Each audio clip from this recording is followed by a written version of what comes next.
आता लेझरनी खडे काढतात असं म्हणतात, ती काय असते प्रोसिजर? लेझर हा एक काय म्हणतो लिझिंग एनर्जी म्हणतो त्याला आपण, एक प्रकारची ज्वाळा आहे. सो तुम्हाला जर का कुठेतरी काही पेटवायचं तर तुम्हाला असं लांबणं तर काही करता येणार नाही, तुम्हाला त्या पदार्थापर्यंत जाऊन तुम्हाला काडी लावायला लागेल ज्यावेळी तो पेटेल.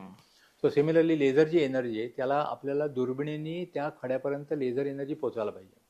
सो त्याला दोन मार्ग आहेत. एक तर किडनीच्या आतले खडे असेल तर इथे छिद्र पाडून, मोठे खडे असतील तर आपण छिद्र पाडून, पाठीमागे छिद्र पाडून दुर्बिणी आत टाकतो आणि ते लेझरनी खडे जाळतो आणि तुकडे सगळे बाहेर काढतो. पण 2-2.5 सेंटीमीटर आतले जे खडे आहेत मार्गातले किंवा किडनीच्या आतले, हे लघवीचे मार्गे वाकड्या दुर्बिणी, फ्लेक्सिबल एंडोस्कोप म्हणतात त्याला. ते सरळ दुर्बिणी अशा झाल्या, फ्लेक्सिबली कुठे अशी अशी वाकू शकते. सो लघवीच्या मार्गे दुर्बिणी जाऊन आतल्या किडनीच्या आतमध्ये फ्लेक्सिबल एंडोस्कोप जातो, त्यातनं 0.2 मिलीमीटरचा लेझर फायबर गेलेला असतो आणि तो लेझरनी खडा जाळतो लिटरली. तर त्याचे बारीक बारीक धूळसारखे कण होतात आणि ते 2-3 एमच्या आतले कण करून आम्ही ते कण बरेचसे सक्शन करून काढतो किंवा ते स्टेंट वाटे नंतर पडतात. सो लेझिंग एनर्जी टिपिकली अशी आहे की त्याला खड्यापर्यंत घेऊन जायचं आणि खडा लिटरली तोडायचा किंवा जाळायचा. त्याला लेझर म्हणतात. लेझर हे दुर्मिळ नाही किंवा लिथोट्रिप्सी नाही. लिथोट्रिप्सी हे साऊंड वेव्ह एनर्जी आहे. लेझर ही लेझिंग एनर्जी.